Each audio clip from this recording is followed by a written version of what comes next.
আসসালামু আলাইকুম প্রিয় দর্শক। বিএনপির একটা অনেকে বলে না যে গোদের উপর বিস্ফোরা, বিএনপির এখন সে অবস্থা কেন? প্রথমত তারা একটা ঝামেলায় আছে। অন্তর্বর্তীকালীন সরকার, জামাতে ইসলাম, এদের সঙ্গে একটা রাজনৈতিক দ্বন্দ্বে তারা আছে। যে জুলাই সনদ কীভাবে হবে, অথবা গণভোট কবে হবে, অথবা গণভোট আদৌ হবে কিনা, এ সমস্ত নিয়ে এক ধরনের রাজনৈতিক দড়ি টানাটানির মধ্যে তারা আছে। এর মাঝে আবার জটিলতা দেখা দিয়েছে নিজেদের দলের অভ্যন্তরে। দলটাকে তারা এমনভাবে এতদিন চালিয়েছে অথবা এমনভাবে গঠন করেছে যে দলীয় শৃঙ্খলা বলতে যে কিছু নেই সেটা যেন দিন দিন প্রকট হয়ে দেখা দিচ্ছে। এবং এই শৃঙ্খলা কেন নেই সেটা নিয়েও কিন্তু বহুবার আমি আলাপ করেছি। আমি নিজেও বহুবার বলেছি, আমি মনেও করি যে বিএনপির মধ্যে যে দলীয় শৃঙ্খলার যে অভাব, যে নিয়ন্ত্রণহীন অবস্থা, এর জন্য দায়ী বিএনপির কেন্দ্রীয় নেতৃবৃন্দ। এরা সবাই নিজেরা এক একজন গ্রুপ লালন করেন, এক একটা লাইন তারা মেনটেন করেন। নিজের লাইনের লোক হলে তার 7 খুন মাপ, নিজের পছন্দের লোক হলে তার আর কোনো সমস্যা নেই, তাকে মনোনয়ন দিতেই হবে। আর যাকে অপছন্দ করেন সে যত যোগ্যই হোক না কেন তাকে দূরে ঠেলে রাখতে হবে। এই প্রবণতা আমরা বিএনপির মধ্যে অনেক দিন ধরে দেখছি। যখন বিএনপি দৌড়ের উপর ছিল আওয়ামী লীগ আমলে, তখনও তাদের মধ্যে আমরা এ ধরনের আচরণ দেখেছি। এখন যখন তারা নির্বাচনকে সামনে রেখে মনোনয়ন দেওয়া শুরু করলো, তখন আমরা আরও একটা জিনিস দেখলাম। আপনারা জানেন এরই মধ্যে 300 আসনের মধ্যে 237টা আসনে তারা মনোনয়ন ঘোষণা করেছেন। তার মধ্যে ঘোষণার একদিন পরেই একটা আসনে তাদের স্থগিত করতে হয়েছে, সেটা হলো মাদারীপুর 1 আসনে। মিস্টার কামাল জামান নামে এক লোককে মনোনয়ন দিয়েছিল। তার বিপরীতে মাদারীপুরের ওই আসনের লোকজন যারা অন্য একটা প্রার্থী ছিলেন, অন্য একাধিক প্রার্থী ছিলেন, তাদের সমর্থকরা সেখানে ভাঙচুর করেছে, আন্দোলন করেছে, বিক্ষোভ করেছে এবং রাজপথ তারা ব্লক করে দিয়েছিল টায়ার জ্বালিয়ে। সেই ঘটনার প্রেক্ষিতে ওই আসনের মনোনয়নটা তারা স্থগিত করেছে। আমরা এরই মধ্যে শুনেছি প্রথম জায়গায় মনোনয়ন দেওয়া হয়েছিল মিস্টার কামাল জামান, তিনি নাকি অলরেডি দৌড়ঝাঁপ শুরু করে দিয়েছেন। এটা এমনও শোনা যায় ওই এলাকার অনেক লোকের কাছে আমি শুনেছি যে বিপুল পরিমাণে অর্থ নাকি উনি ব্যয় করেছিলেন, এবং মানে কত কোটি টাকা এটা আমি কীভাবে বলতে পারবো না, বাট অঙ্কটা অনেক বড়। এবং এরপরে শুনেছি উনি নাকি এখন নাকি লন্ডন যাওয়ার কথা চিন্তা করেছেন, অথবা যাচ্ছেন, অথবা গিয়েছেন, এরকম কিছু একটা হবে, অথবা লোক পাঠিয়েছেন, সেখানেও বিপুল অঙ্কের টাকা দিয়ে পাঠিয়েছেন। মানে যদি এখন উনি আবার নমিনেশন ফেরত পান তাহলে মনে হবে টাকায় বোধহয় কাজ হয়। যা হোক, এটা নিয়ে আলোচনা হচ্ছে। উনি আবার এর মধ্যে এলাকায় একটা বড়সড় মিটিংও করেছেন ওনার পক্ষে, এবং ওনার আগের যে কর্মকাণ্ড যে সমস্ত ঘটনা প্রবাহ এখন প্রকাশিত হচ্ছে সেগুলো দেখলে বোঝা যায় যে ওনার সঙ্গে আগের সরকারের কতটা সম্পর্ক ছিল অথবা ছিল না। যা হোক, সেটাই হলো একটা বিষয়। কিন্তু আমরা যদি একটার পর একটা দেখি যে কোন কোন ঘটনায় কোথায় কোথায় এর পর্যন্ত গণ্ডগোল হয়েছে, এর মধ্যে অনেক জায়গায় কিন্তু, বিশেষ করে চট্টগ্রাম 4-এ যে ঘটনাটা ঘটেছে, চট্টগ্রাম 4 মানে সীতাকুণ্ড এলাকায়, এখানে বিএনপির সাবেক যুগ্ম মহাসচিব আসলাম চৌধুরীকে মনোনয়ন দেওয়া হয়নি। না দেওয়াতে তার এখানে ঝামেলা হয়েছে। ওই একই অবস্থা ঢাকা চট্টগ্রাম মহাসড়কে বিভিন্ন জায়গায় অবরোধ, এগুলো দেখেছে।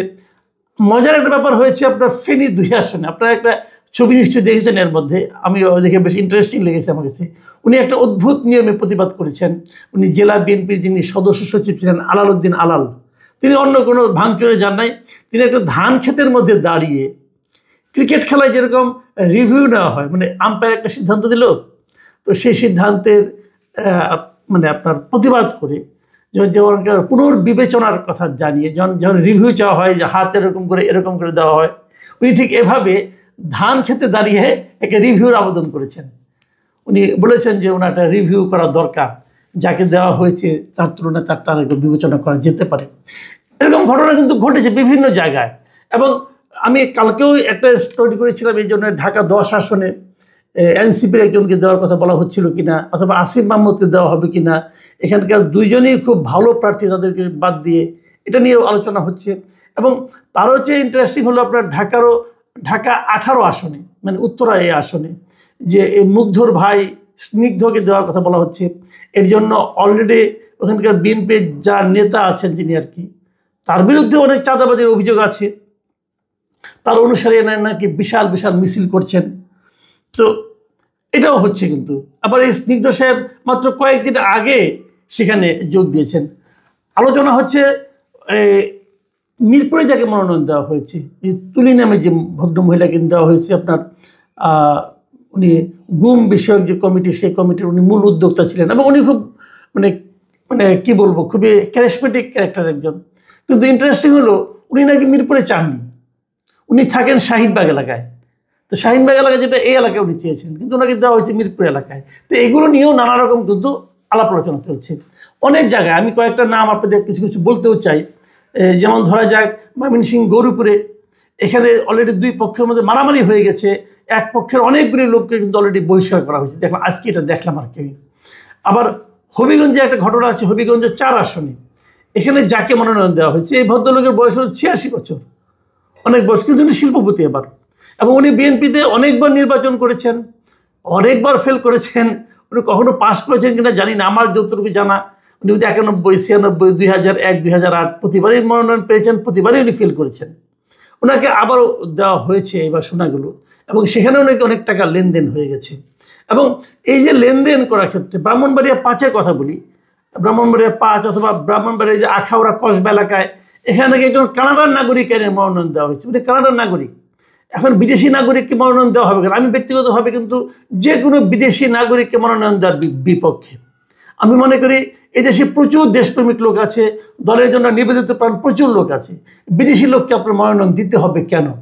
এরকম লন্ডন বিএনপির একজন ব্যক্তি এসে সিলেটে মনোনয়ন নিচ্ছেন, ভদ্রলোক ভালো, কিন্তু উনি তো বিদেশের নাগরিক, কেন দেওয়া হবে ওনাকে এইখানে মনোনয়নটা?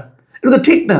উনি বলবেন যে আমি লন্ডন বিএনপি সাধারণ সম্পাদক, কিন্তু বাংলাদেশের তো আইন বলে যে বিদেশে আপনি কোনো রাজনৈতিক দল করতেই পারবেন না, শাখাও করতে পারবেন না, তার সাধারণ সম্পাদক কি মূল্যহীন।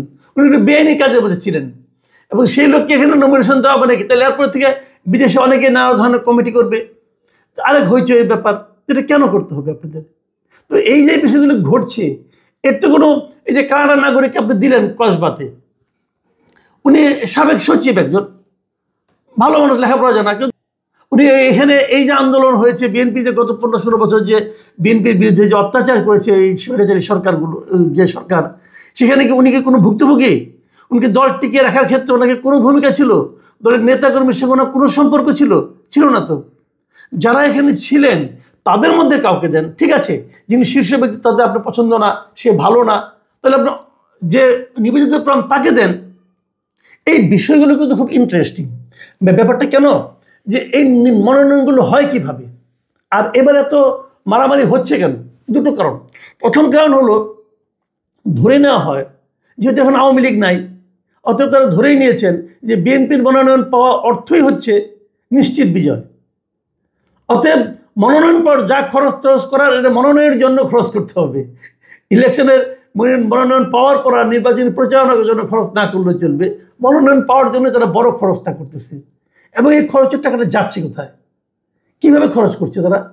আমরা কিন্তু অনেকের নাম শুনছি, একদম আপনার এই সেন্ট্রাল কমিটির লোক, কেন্দ্রীয় কমিটি, এটা সবাই জানে, এটা এটা এখানে নতুন কিছু নাই। যাদেরকে আমরা টেলিভিশনে দেখি, কথা বলি, নীতি কথা বলেন ওনারা, ওনাদের নামও আমরা শুনতে পাই, ওনারা নিচ্ছেন। লন্ডনের সঙ্গে তাদের যোগাযোগ ভালো, তাদের নামও শুনতে পাই টাকা নিচ্ছেন।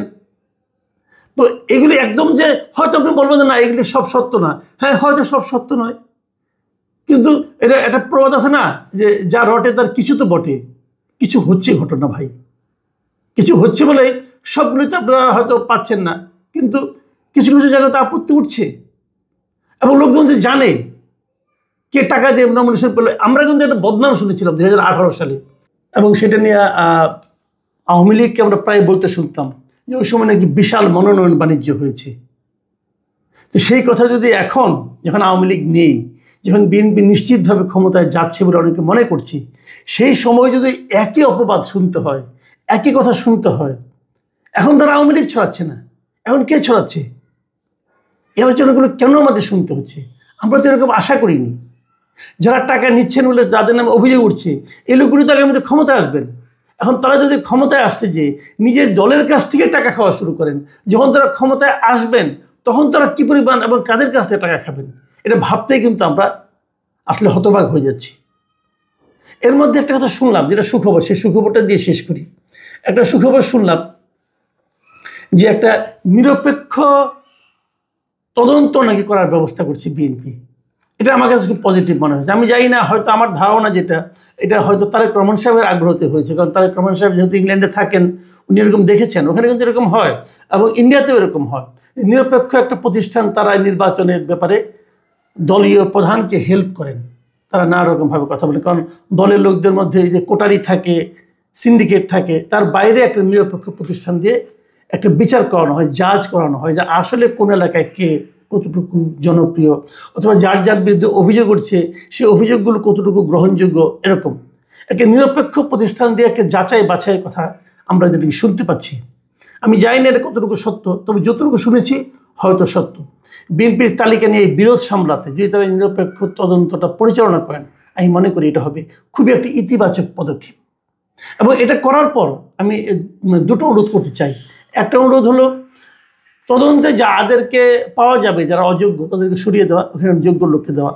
আর তারও চেয়ে বড় কথা, যাদের পরামর্শে অথবা যাদের সুপারিশে অযোগ্য লোককে নমিনেশন দেওয়া হয়েছিল, যাদের সুপারিশে, সে যত বড় নেতাই হোক না কেন, প্রথমত তার মনোনয়নটা বাতিল করা এবং তাকে দল থেকে তাকে সাহায্য করা। এরকম দু একজন লোককে সাহায্য করেন, দেখবেন দল ঠিক হয়ে গেছে। তা না হলে কিন্তু এই দল নিয়ে আপনাদেরকে অনেক দিন চলতে হবে। এভাবে যদি চলেন, তো দলের এই দুরবস্থা কিন্তু সামনের দিনও থাকবে। আমি জানি না শেষ পর্যন্ত কী হবে, তারপরেও আমরা দেখার অপেক্ষায় থাকব। প্রিয় দর্শক, এখন এ পর্যন্তই। আল্লাহ হাফেজ।